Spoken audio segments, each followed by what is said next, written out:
class, chat room, gamers, budget ballers, we're so fucked. We're in we are in the worst timeline. This is not the best timeline for gaming. It's not man. I am not in a good mood. I took a few weeks off. I haven't really done the Yap session thing. I haven't talked a lot. I've just been gaming mostly. But coming back right after the Steam Machine gets its price announced, and then Xbox also announced price changes. We'll call them changes before we get mad today. Okay, so let's address the elephant in the room first. The elephant in the room is generally, originally, the best value for money thing to buy in the console ecosystem was an Xbox Series S at originally $300 on launch about 5 years ago. It's been a long time. It's been a while, maybe even 6 years ago. Was it 2019 or was it 2021? I believe it was 2021. So 5 years ago now, the best value to get your way into a current generation at the time next generation console gaming experience was the Xbox Series S, a 512 gigabyte console with modern-ish features, a strong enough processor to not hold back the generation no matter how much we said it. Games, for the most part, aren't hampered by it too much. That price went from $300 to $400 last year, maybe year before last, along with price increases across the board for all of the Xbox family ecosystem. Now we have more adjusted prices as of August 1st, 2026. They do this because they really want you to go out and buy the console now before it goes up in price. They're not adjusting the price knowing you're going to buy it at the new price. They want you to buy it at the old price because it's not selling. I can tell you that now. So what we're looking at here, effective August 1st, we will be updating prices worldwide. The prices of Xbox consoles will increase by $100 for 512 gigabyte models and $150 for 1 terabyte models. We will also be sunsetting our 2 terabyte model. Rest in peace, because they really didn't want to charge you plus $400 for a 2 terabyte model. I have 6 drives in my computer. If I sold all of my drives, I could afford to buy a house, or might have the net worth of a small country inside of my computer, legitimately, because I have 2 4 terabyte drives and 4 2 terabyte drives. Okay, so I could probably buy a country with what's inside of my computer, and I think Xbox also understands that. Last October, we also increased Xbox console prices by $20 to $70 in the United States. We hoped another price increase would not be necessary, and we spent the last several months working with suppliers on options. Unfortunately, console storage and memory prices have increased by more than 2.5x, and we expect another doubling, so a 5x, by fall of 2027. The entire consumer electronics industry is struggling with the current component crisis, but the effects are particularly hard on consoles. Unlike phones, computers, speakers, and other consumer devices, consoles are typically not sold at a profit, but instead for less than they cost to make. That is true.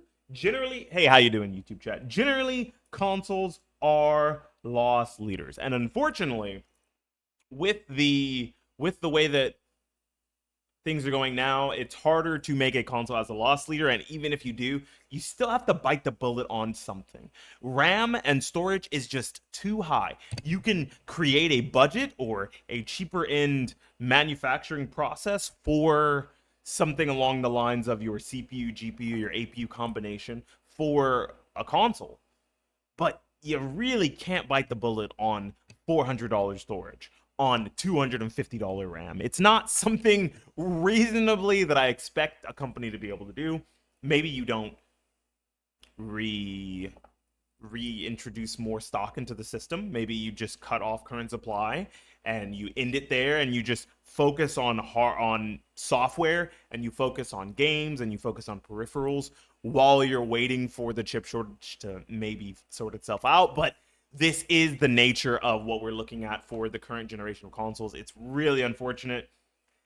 Xbox is not even the only console manufacturer to up their prices. So before the Sony ponies and the Nintendrones get too hype, this may be the second wave of price increases for Xbox.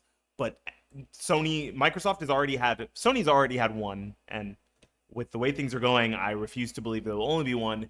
And Nintendo's already had one, and now we are looking at a second. This is something I hadn't talked about because it didn't really matter to me. I'm not in the market for a Nintendo Switch 2, but the Nintendo Switch 2 global price hike, I don't know why we have to say hike, increase is confirmed. It will be $4.99 in the United States, almost 60,000 yen in Japan, and 500 euros in Europe.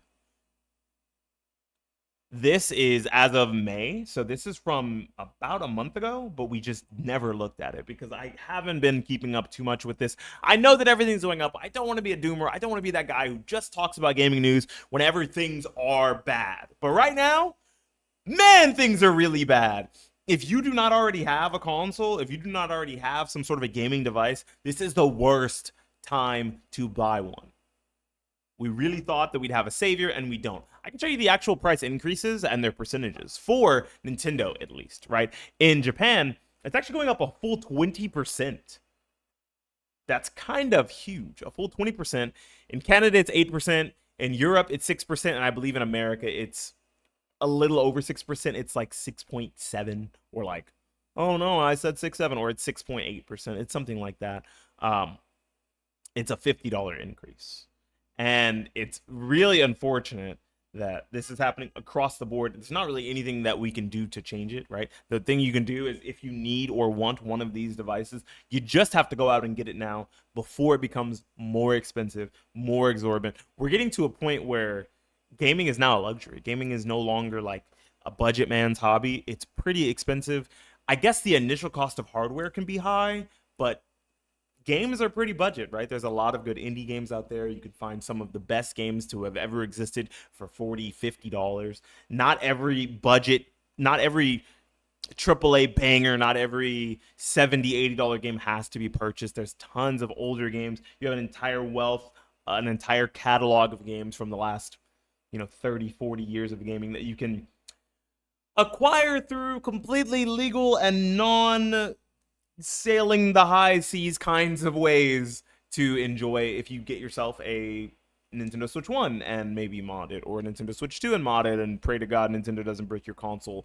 A budget laptop, a desktop that can run any sort of modern emulation up to like PS3, PS4, and further back, of course, right? The retro gaming handhelds, which are also getting pricey, because I don't think there's any world where the chipset that we are using in the Retroid devices should be $250. But alas, it is. We expected and hoped that the real savior for all of this, for all of the price increases, for all of the price hikes that people want to call them, because I really don't want to blame the companies. This is the one time I really don't want to too much blame the companies. They made a lot of bad bets, and they have to pay for those bad bets, and I guess they're kind of pushing some of that off to us, but I don't think there is enough bad bets Sony could make that can not allow them to raise the prices of their consoles next, right? Even if Marathon was a hit success, even if they never spent $200 million on Concord, even if they didn't shut down 18 live service games over the past 4 years, I do think price increases across the board for all of these major manufacturers only make sense.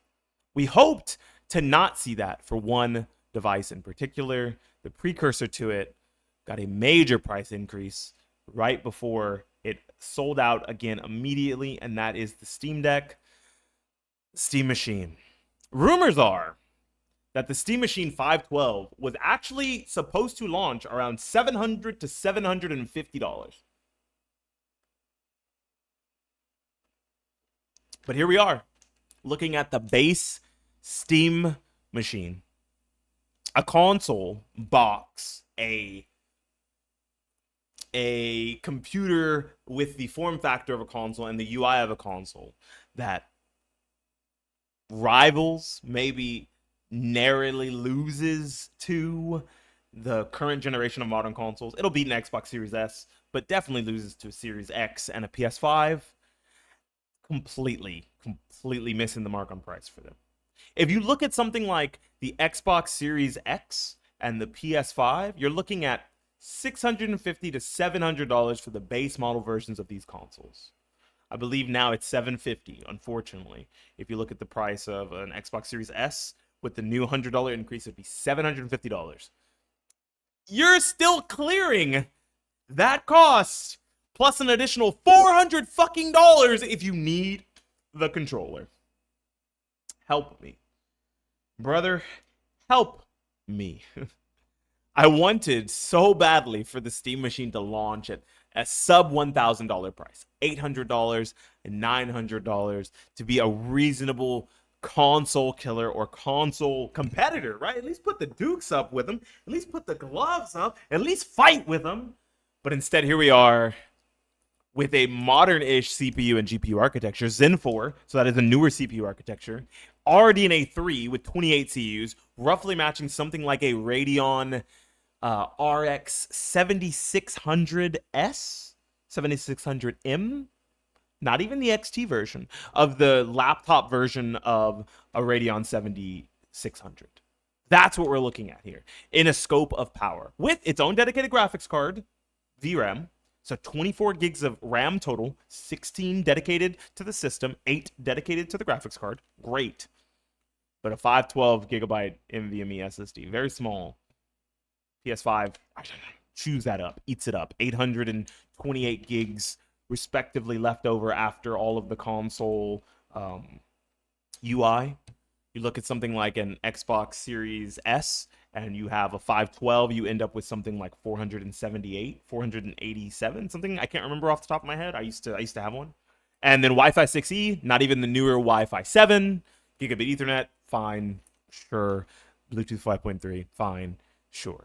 But we are looking at the new SteamOS 3.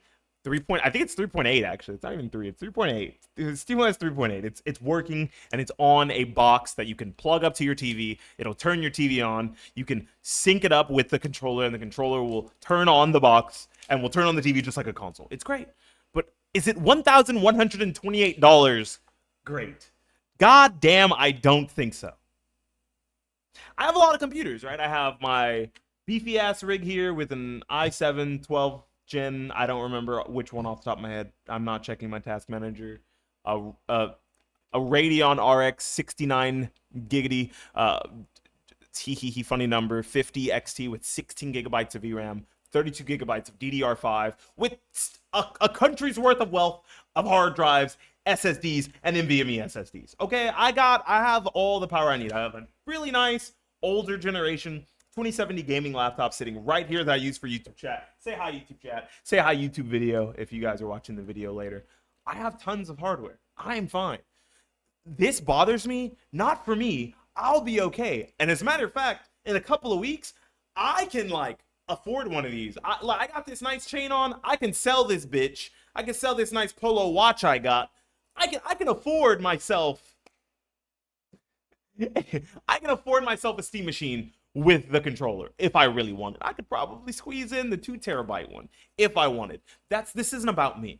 This is about the everyman who wanted to get into console gaming, who wanted to get into PC gaming, who doesn't have modern hardware, who is still on PS4, Nintendo Switch 1, Xbox One, right? Who is on those generations of consoles, ready to move finally into the next generation after years and years of waiting to see console prices come down.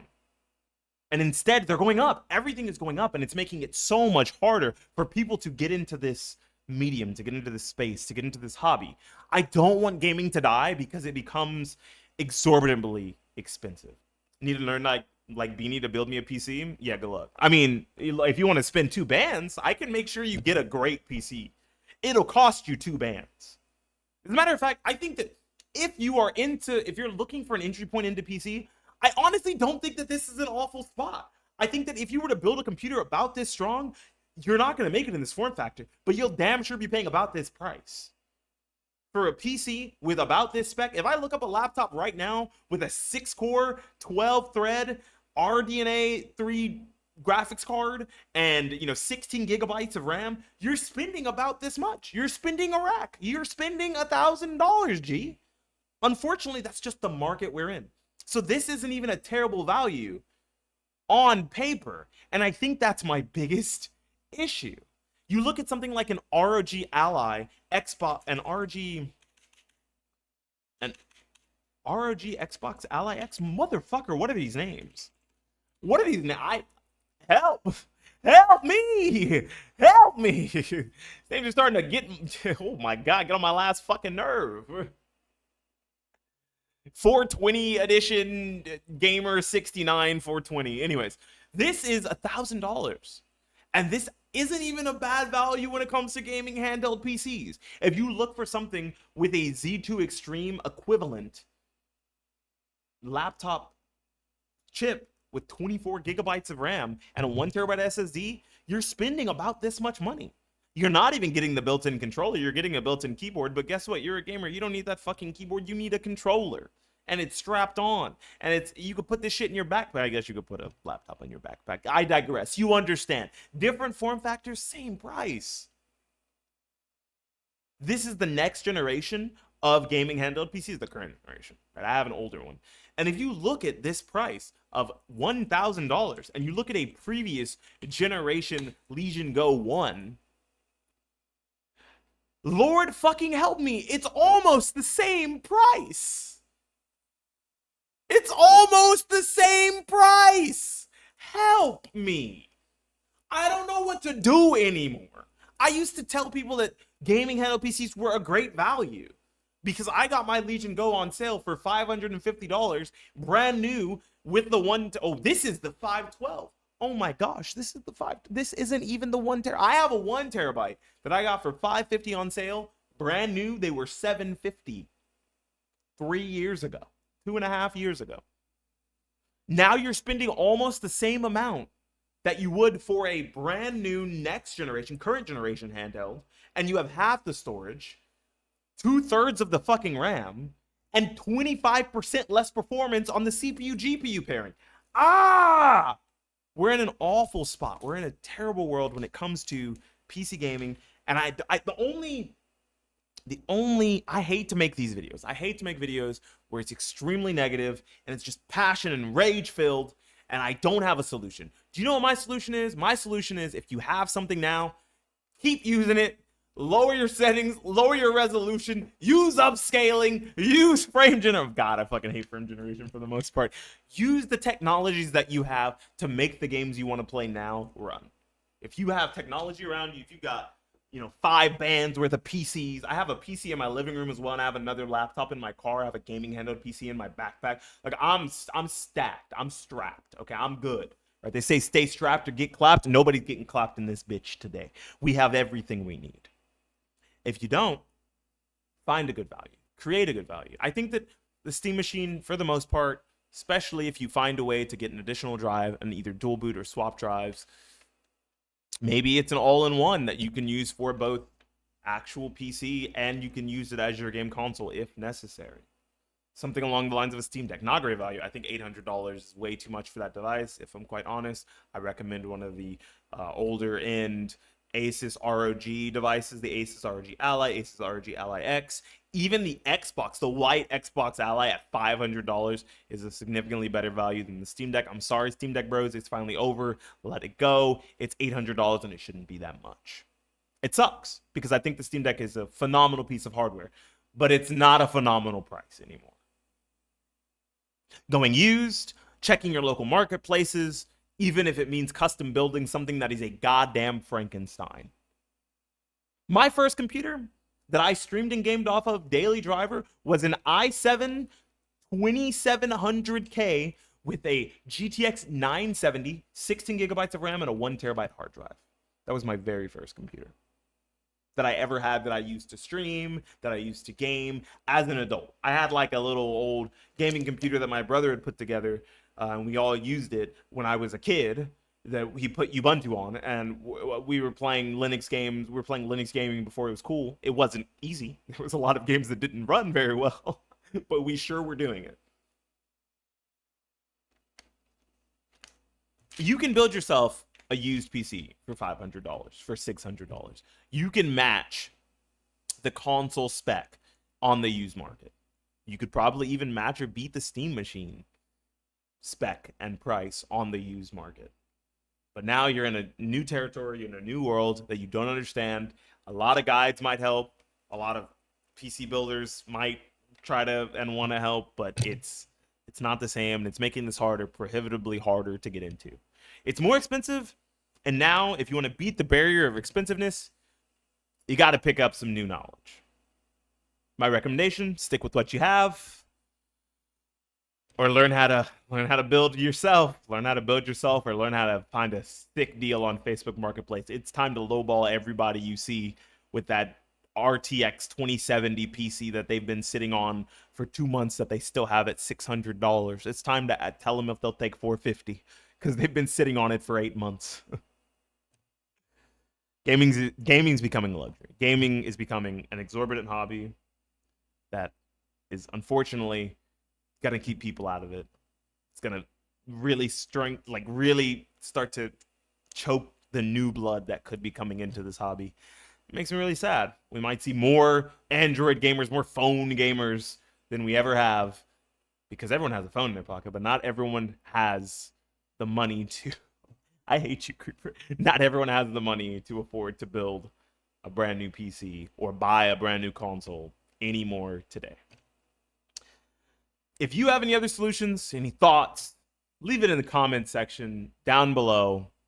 You guys know I try to stay relatively consistent. It's not working. Uploading YouTube videos, hopefully one day, alongside with the streaming and the uploading, will get to 1,000 subscribers and enough watch hours eventually to make that mucho dinero on YouTube.